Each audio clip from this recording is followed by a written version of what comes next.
Very good morning to everyone and welcome to my channel Kanun. Today we are going to discuss one of the minor act from the MP ADPO syllabus जिसका नाम है Indecent Representation of Women Prohibition Act 1986, जिसे हम हिंदी में कहते हैं स्त्री अशिष्ट रूपण प्रतिषेध अधिनियम 1986। सबसे पहले बिफोर स्टार्टिंग एनी एक्ट, किसी भी एक्ट को शुरू करने से पहले अगर हम उस एक्ट की आउटलाइन को समझें तो that is very very important from the exam point of view. तो चलिए जान लेते हैं ऑब्जेक्ट के बारे में। ऑब्जेक्ट मीन्स उद्देश्य। इस एक्ट का एम क्या है, ये एक्ट क्यों बना है। The indecent representation of women act punishes women's depiction. Depiction means चित्रण, किसी भी वुमेन के चित्रण को अभद्र तरीके से रिप्रेजेंट करना। ये एक्ट जो है उसे प्रोहिबिट करता है, उस चीज़ को रोकता है। वुमेन की बॉडी को ऑब्सनिटी से शो करना, ऑब्सनिटी मीन्स बेहुदेपन से शो करना, तो ये एक्ट जो है इन सारी चीज़ों को प्रोहिबिट करता है, इन सारी चीज़ों को रोकता है। चलिए तो अब जान लेते हैं इसका नंबर। ये एक्ट नंबर है 60th एक्ट है ये 1986 का। 1986 में 60th एक्ट मीन्स इसके पहले 59 एक्ट जो है वो कमेंस हो चुके थे। ये 60th एक्ट है, इसीलिए इसे 60th एक्ट नंबर दिया गया। चलिए अब बात करते हैं इसके इनैक्टमेंट डेट की। तो इनैक्टमेंट डेट मीन्स ये कब बना। ये बना 23 दिसंबर 1986 को। इन्फोर्समेंट डेट है 2 अक्टूबर 1987। कहाँ कहाँ ये एप्लीकेबल है, तो ये एप्लीकेबल है to the whole of India including the state of Jammu and Kashmir. जैसे कि हम सभी जानते हैं कि जो 370 आर्टिकल है that is removed and from the date of 31 October 2019 this act is applicable to the whole of India including the state of Jammu and Kashmir. 37th year of the republic को ये एक्ट जो है वो बना। इसमें मैक्सिमम जो imprisonment है वो है 5 years और 1 लाख ऑफ रुपीज़ का जो है वो फ़ाइन है। ये चीज़ भी you all should know. Total number of sections जो हैं वो हैं 10। बहुत ही छोटा सा एक्ट है, इसीलिए हम इसे माइनर एक्ट बोलते हैं। चलिए अब डिस्कस करते हैं shortly, very shortly we will discuss the sections. तो जो सेक्शन 1 है वो बात करती है short title extent and commencement के बारे में। We all know that the name of this act is indecent representation of women prohibition act 1986।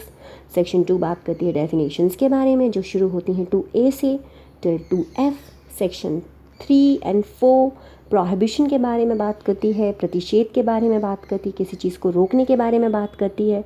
तो ऐसी एडवर्टीज़मेंट्स को प्रोहिबिट कर सकता है ये एक्ट, करता है ये एक्ट। पब्लिकेशंस को रोकता है जहाँ पर वुमेन का इनडिसेंट रिप्रेजेंटेशन हो रहा है, ऐसी चीज़ों पर रोक लगाता है। ऐसे पब्लिकेशंस पर रोक लगाता है, ऐसे एडवर्टीज़मेंट्स पर रोक लगाता है।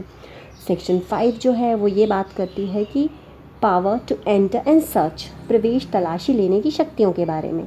एनी गैजेस्टेड ऑफिसर, कोई भी gazetted officer who is appointed by the state government, he can enter and search any time, किसी भी समय वो एंटर कर सकता है, सर्च कर सकता है किसी भी जगह पर in which he has a reason to believe that an offence under this act has been committed, जहाँ उसे लगता है कि इस एक्ट के अंतर्गत कोई भी अपराध घटित हुआ है, तो वहाँ पर वो सर्च कर सकता है और एंटर कर सकता है। सेक्शन 6 बात करती है पेनाल्टी के बारे में। फर्स्ट कन्विक्शन है तो 2 years विच में extend to fine of 2000 of rupees। For the second and subsequent conviction imprisonment not less than 6 months which में extend to 5 years and fine of 1 lakh of rupees। Section 7 बात करती है offences bye companies के बारे में। Section 8 बात करती है offences to be cognizable and bailable, जो भी ऑफेंसेस एक्ट के अंतर्गत पनिश होंगे वे सारे संज्ञेय और जमानतीय होंगे। अब सेक्शन 9 जो है वो ये बात करती है कि protection of action taken in good faith, उन्हें प्रोटेक्शन दिया जाएगा जो गुड फेथ में कोई एक्शन ले रहे हैं। सद्भावपूर्वक की गई कार्यवाही के लिए संरक्षण, मतलब नो सूट, नो प्रोसिक्यूशन और any other legal proceeding shall be against the central government और एनी स्टेट गवर्नमेंट और against their officers.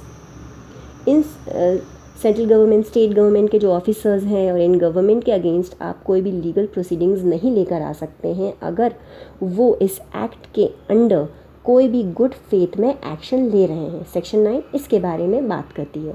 The last section is section 10 which speaks about the power of making rules, मतलब शक्तियों के बारे में कि कौन रूल्स बना सकता है। तो सेंट्रल गवर्नमेंट है, the central government by the notification in the official gazette make rules to carry out the provisions of this act. Central government को ये पावर दिया गया है।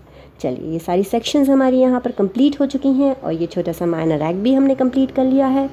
और जो डिटेल्स हैं इस एक्ट के, सारी सेक्शंस जो हैं उन्हें थोड़ा ब्रीफली और थोड़ा डिटेल में हम नेक्स्ट लेक्चर में डिस्कस करेंगे। Then thanks to all and have a nice time.